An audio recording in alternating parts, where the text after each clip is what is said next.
would love for this game to be on the Switch. All right. Okay. All right. Well, we're gonna let Johnny climb down off Samus's tip and pass it over to JM the Thriller Priests for WWE No Mercy. Yay. No Mercy. Oh, man. After I done spilled, all y'all who watching on Twitch see me done spilled this Red Bull. This is what I get. This is what I get. Bit of realness for anyone who's not watching the Twitch stream. You're wrong, and you should be. But yeah, like we're in the middle trying to maintain a prestigious review, and this man is scrambling after spilling our orange soda, orange Red Bull, or orange Red Bull all over the place. They got me working hard, man. Herb chucking rolls of toilet paper throughout the studio here. And I appreciate you looking out, Herb, as my whole pant leg is smelling like tangerine Red Bull. And this is what I get. I'm working hard, brother. Working hard. Like demonstrate the stanky leg over here in the studio. I'm not 2 mixtapes in 6 months working hard, but I'm working hard. But all right, let's get it. All right, WWE No Mercy. Yeah, so I'm gonna touch it on Mercy in a minute. I'm gonna do a quick down and dirty because, as always, a lot of wrestling pay-per-views. So the first one I'm gonna talk about real quick is Ring of Honor: Death Before Dishonor. That came out on the 22nd. It was in Las Vegas. Just want to highlight 4 matches real quick before jumping into No Mercy. Kenny King, I mentioned it before. He fought Kushida for the title. It was really nice because I mentioned before how Kenny King was on The Bachelorette. So Kenny King comes out. Women are passing him red roses as he walks down the aisle. It was freaking hilarious. It was awesome. I feel like that's not how they play the game. I was like, I am not mad at you, homie. That show didn't give you the rose, but all these women in the audience will give you roses. Keep it going, Pimp Juice. Doing it. You know he took them all back after the match. It was awesome. He did it. He did what he had to do. He ended up getting the TV title, so it was a good look for him. Mm-hmm. Nice little family moment. His daughter was there. She jumped in the ring and hugged him. It was cute. She gave him a rose. It was creepy. It was a good deal. Motor City Machine Guns went up against the Young Bucks and got the title from them. Got the tag team titles for them. It's their first reign. It's a good look for them, especially Alex Shelley, who did some time in WWE, didn't get much love, and now he's over here doing it and got his tag team titles over with Chris Sabin against the Young Bucks. Jay Lethal went up against Silas Young. Y'all can see it on Twitch. I'm rocking a Lethal shirt. Big up to the greatest first-generation wrestler, Jay Lethal. He went up against Silas Young. One of the highlights of this, because of the street fight, is that Silas Young runs up to the ring announcer, tells him to lift up his shirt, takes his belt off him, legit took his belt off him, and tried to whip Jay Lethal. Unfortunately, he got caught, dropped the belt. Lethal got it, and proceeded to whip him like he was his kid stole something. Like, bro, them whips were to the point where the Joker had welts on his back. He was not showing mercy. Whooped the hell out of him with this belt. Remember way back in the day when a simple eye rake was enough for disqualification? They still do back rakes. This cat grabbing belts and whipping cats. Hey, man, it was a no holds barred street fight, whatever you want to call it, and it was good that Silas Young eventually got the belt instead of whooping Jay Lethal. It was good. It was good because Jay Lethal jobbed to Silas Young, but it definitely helped out Silas Young's career because Silas Young's getting a push. I mean, Jay Lethal's former Ring of Honor World Champion, former Ring of Honor TV champion. He held both belts at the same time. So, I mean, it was a good look for him to kind of pass it off to Silas Young, who's a little on the older side, but his gimmick is getting over. Folks starting to like him, so it was good. So their overall feud now is 2-3. Jay Lethal won twice, Silas Young won 3 times. Cody, the American Nightmare Cody went up against Suzuki. One of the things I got to drop real quick, Suzuki is the current New Japan Never Open champion. Suzuki is old school. This Joker was an MMA fighter, like legit MMA fighter, not one of these guys who kind of does MMA on the side. Like, no, this dude has a 29-19 record. This dude beat Ken Shamrock. Octagon in his backyard. In Japan, in Japanese MMA.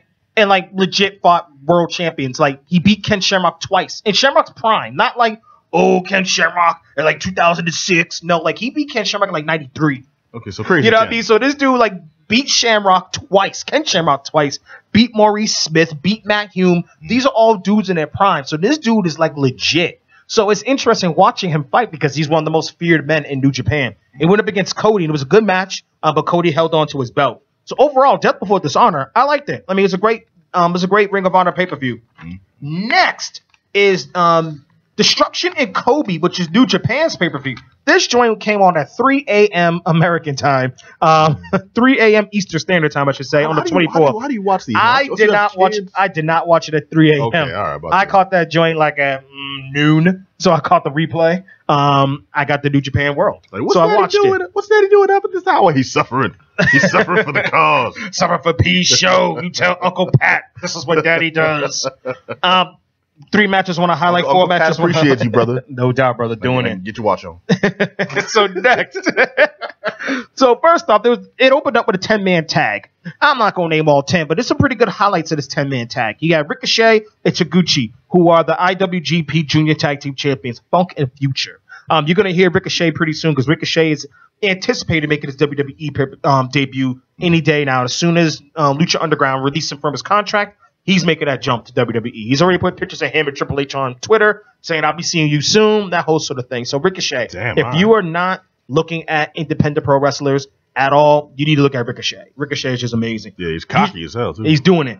Yushin Thunder Liger was in this match. That Joker's still going at over 50 years old. He's still doing it. Taka Michinoku for you WWE fans. If you don't remember Taka's Diesel Swole now doing it. And Taichi. Right. So I mean, it was nice little beef. Good match that went on. The part that was kind of throwing me off though with this New Japan pay-per-view, mind you, I subscribe to New Japan Pro Wrestling, their pay-per-views or whatever. Listening to the English commentary, apparently they will not play certain theme songs because of international copyright laws. So there was a whole 10 minutes of footage and I'm watching. There was no audio. And across the screen it says international copyright laws prevent us from playing this music. So instead of just cutting out the music, they cut out all audio. So it was radio silence, me just watching images on the screen. I'm mad as hell. Not even like the in-ring nothing. noise? So match is over, music hits, quiet. So wrestlers will run up to the camera talking trash. I just see mouths moving. I am heated.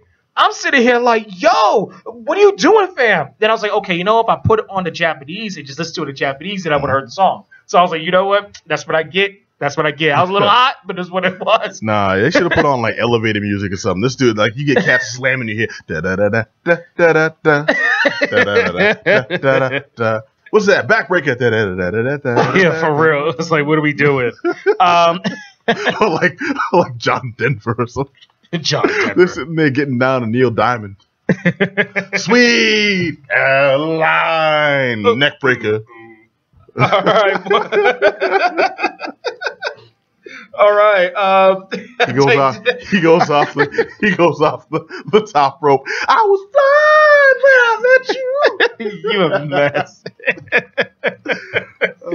Oh man.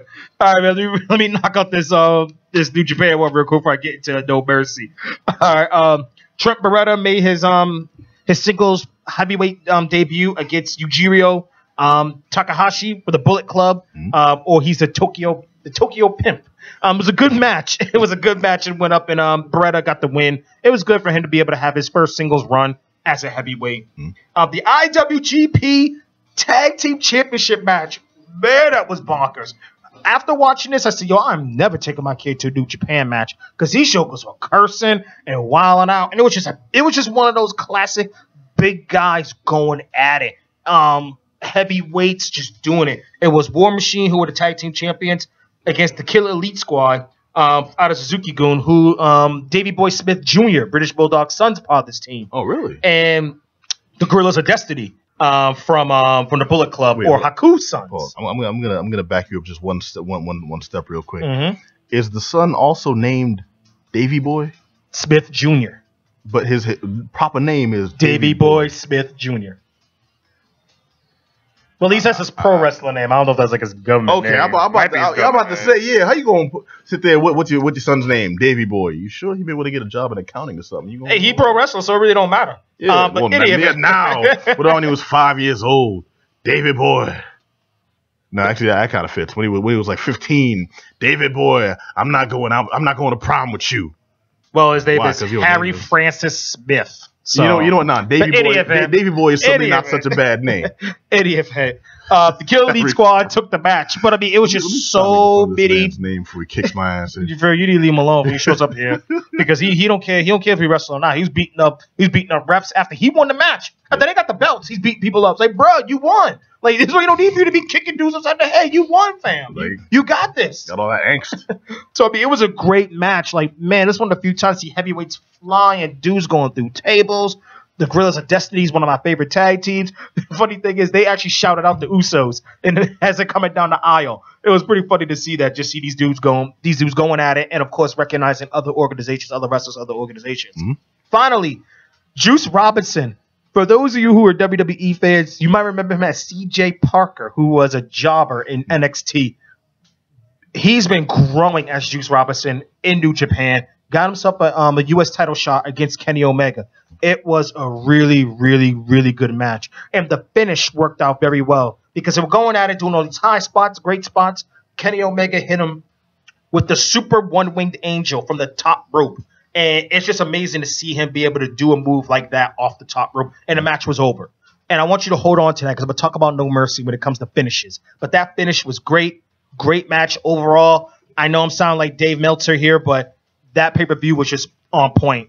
Destruction and Kobe, New Japan's pay-per-view was great. So I'm chilling rest of the day, wait for No Mercy to happen. After I complained about not watching the pre-show, I'm like, you know what? I'm going to have to watch the pre-show because I keep doing this. Keep skipping the pre-show and missing 4 or 5 matches. I watched the pre-show. I had to sit there in the door, garbage interviews, and them talking to the WWE Universe. And some guys like, Alexa, will you marry me? And she's like, I'm not going to marry you. And I was like, why am I watching a soap opera crap just to watch one match that was kind of subpar anyway? It's because I'm dedicated to the Geek Down. That's why I endure this garbage. Let me throw it up a little bit. It's so, like, y'all made me watch this bullshit. For you, fam. So No Mercy kicks off. I'm going to go through the matches that touched me. I was like, yeah. The 5-way women's match, Nia Jax, Bayley, Emma, Sasha, and Alexa. The high spot for the match that stuck out to me is when Nia Jax had 2 women on her back, like across her shoulder blades, did squats, and then Samoa dropped them. Son, I almost lost it. Like, this woman squatted 2 other women on her shoulders and did a Samoan drop and dropped them on their head. I mean, overall, it was a great match. Alexa took it, and I'm just like, you know what? I get what you're doing, but at the same time, if you're going to push Nia Jax this much, and you're going to put all this energy into her and making her this unstoppable force, why aren't you going to slap the title on her? Is it really because she don't have the look? Because she's not skinny? She's not dainty looking? Man, they gave China the world championship That was title. Forever. Nah, it was an intercontinental belt and a women's world title. I could have sworn she held like a day. No? Not that I know of. Oh, wow. But they getting facts wrong here on the Geek Down. But even then with China, it was one of those. They still made it into a sex symbol in order to do it. But any event, I'm a little frustrated that Nia didn't get it. But overall, it was a good match and it worked out relatively well. The execution of it was good, so I'm happy with the quality of the match, even though I'm not happy with the outcome. John Cena versus Roman Reigns. My issue with this one was the finish. So you guys seen him, who hit 2 high spots. He did his AA finishing move off the top rope to Roman Reigns. Then he did a AA roll, AA again to Roman Reigns. Roman Reigns kicks out of both. But Roman Reigns finishes John Cena with just a Superman punch and a spear, like his regular move. Like, are you serious right now? Like, you have these high spots that for some reason to kick out of it. It's like, oh my God, he kicked that. But you trying to tell me he goes down with a punch in the face and a spear? Like, that's how he ends it? Like, come on, man. Work with me here. Like, show me a good finish. Like, I get it. It's one of those you're trying to keep us on the edge of our seats for a finish can happen anytime, for it not to be predictable. But it's like video game playing. You know what I mean? If I'm playing a video game and I hit you with the Hadouken, then I hit you with the uppercut, and then I just sweep your leg, and that's how you die. It's like, come on, fam. Like, you die because I swept your leg. Like, no. You're supposed to finish me with the uppercut. You know how sensitive my shins are, brother. Like you're supposed to freeze me and uppercut me, and that's how the finish is supposed to be. It's not supposed to be you freeze me, uppercut me, then you just got to give me a punch in the chest, and I'm dead. Like, come on. That's what it feels like watching these matches. It's that lethal toe hold. That lethal catch on the big toe. That's how they got the tiger. It's like you hit me in the face with a chair, but you beat me with the finger poker dude. Like, come on now. So I'm a little mad about how the execution of this match went. It's like you built this up for it to end like that. Hey man, maybe think best case scenario. You ever played Knockout Kings? Yes. It's like you spend the whole fight, just dinging them haymakers left and right. But they came in with that one clean hit to the nose. Boom. Fight's over. That's what Roman Reigns got that one clean hit with Superman punch. Just like, I mean, it's what it is. Of course, Cena was going to lose because he's trying to build up Reigns, but it's what it is. Lesnar went up against Strowman. Lesnar kept the belt. It is what it is. I saw a highlight from this with the multiple suplexes, and this dude, he did the full on Kurt Angle, just kagoosh, wait for him, kagoosh, wait for him again, kagoosh, and he's tired. I mean, he's old, man. He's like 38, 39. I mean, he old.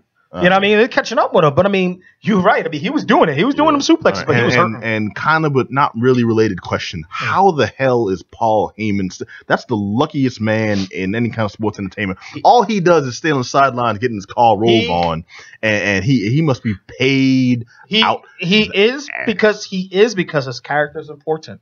His character. I mean, if you got a good character, I mean, keep it pushing. If Robert Slick was still relevant, he's a professional hater. That's the man. That's the man. Gig. Hey, man, it works for him, and people love it. I mean, hey, employable skill for WWE. Wonder if they hiring you. I'll sit there. Look at you. You sure, man? Hey, man, you be the second Patrice that wrote for them. Go for it, fam. All right. Wait, Patrice O'Neal wrote for them? You know that? Nah, news to me, brother. Go online. YouTube, Google it. Patrice O'Neal gives his whole breakdown how he worked for WWE for like a week. He got fired. He got fired because he told Stephanie McMahon, "Listen, I got a show to do." She goes, "What are you talking about? We need you here." He goes, "No, I told you from the get-go. I got a show to do." And they fired him because he took off and went to do his show. What? Yeah, he talks about how he first met Vince McMahon, how he went up to Connecticut, went to his house, and interacting with Vince, interacting with Linda, like the whole 9 yards. But he, like, his first week there, working behind the scenes, and yeah, man, it's an awesome interview. Check it out, man. I got some reading to do, apparently. Definitely listening. Right. Okay, cool. So check it out. All right, 2 things. 1, Enzo got the belt from Neville, cruiserweight belt. Why? I don't know. Sloppy match. We know Enzo can't wrestle. He's one of those dudes who got a great mouthpiece. He can talk. He can spit a good game. But the match was horrendous because he can't wrestle. But you gave him the belt. Okay, I see you. He's popular, so he gets a belt. All right. Finally, the tag team title match. Sheamus and Cesaro went up against Ambrose and Rollins.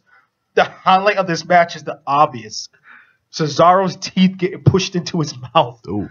He runs into the ropes. He bounces. His teeth hit the steel turnbuckle, or the steel pole that actually holds the turnbuckle, that holds the ropes. His teeth legit get pushed, as WWE.com says, pushed up into his jaw 3 to 4 millimeters. He ain't pretty no more. Blood coming out his mouth throughout the whole match. And this Joker still fought for like 15 to 20 more minutes. I'd have tapped out, homie. I'm like, I'm done. I'm going over to the back. Like, blood gushing everywhere. Is there a dentist in the house? He's going to the dentist apparently tomorrow. Something like that. They're gonna do surgery. How you gonna wait 2 days? And they're probably just gonna pull him out and put some implants in there. Oh. Go online, look that joint up. And if there's one highlight from this whole pay-per-view, is the champ that Cesaro is getting his teeth pushed into his freaking jaw, his 2 front teeth, blood covered everywhere, and he's still fought. Are you trying to tell me this man don't deserve a single shot? Like, look him up. He's gonna be the one with the Paul Wall grill, in the ring on the side. People's champ. At least Paul Wall had an Intercontinental belt. Damn, they didn't give Cesaro that. So with that being said, obviously I'm gonna tell you, watch Ring of Honor, watch New Japan, watch WWE, and I'm gonna leave on this note before I pass it off to Pete. You're not gonna hear me hate on WWE not that much anymore, because I had to sit back and realize after watching these 3 pay-per-views over the course of 3 days, I realized WWE is not in the same league as everybody else. They're not. It's not that they're better, it's just that they're different. And with that being said, I got to judge them on who they are and can't compare them to everybody else. Whereas with every other wrestling organization, I can compare them to each other. I can't compare these dudes in it because in the end, they're not really wrestling. They're entertainment. And you can tell by the way they're booking. For you to give a guy who clearly can't wrestle a belt, but guys who could wrestle, you did not give them the belt, speaks volumes. A woman who you clearly know can carry that belt to the next level, you're purposely holding her back because she doesn't have a certain look. It's unfortunate. For a guy who's willing to have his teeth pushed into his freaking jaw, bleed throughout the match, and still finish the match, for him not to get a singles push is wrong. But it's great for entertainment, because if I'm a fan of the WWE Universe, all my people who I liked won, and I'm happy. So with that being said, yeah, check out No Mercy. It was a good pay-per-view for WWE standards. But if you ask me as a pro wrestling fan, it was just run-of-the-mill WWE. With that being said, that's all I got. All right, well, one more thing. I want to say rest in peace to Bobby the Brain. Yes. Passed just recently, a legend in in wrestling entertainment as well. Mm-hmm. And I mean, dude, I used to watch this dude. You know where I first discovered him? Not even in WWF, not in any kind of wrestling format. He and Gorilla Monsoon were regulars on Double Dare. On Double Dare Yes, and Nickelodeon as a little kid. I remember. Yeah. And I'm learning like who these legendary wrestlers are because they're getting slimed and going through the indoor kiddie pools of Cocoa Puffs they call dog food. Yes. and like picking a giant nose because that's the image they carried in the ring. They're these hardcore badasses, and then later on they're these like evil, heinous managers. And right there they're playing with children. You know, they're like, you know, being funny and joking around with families. You know, they were legitimate good guys. And Bobby the Brain Heenan was one of those. He was up there. And he was one of the first people that ushered me into wrestling as a fan way back in the day. Little Pat, you know, getting into it. And I just want to say rest in peace, sir. R.I.P. All right, and now we're going to close out with just a quick breakdown of the Boston Festival Indie Games. I got to check it out.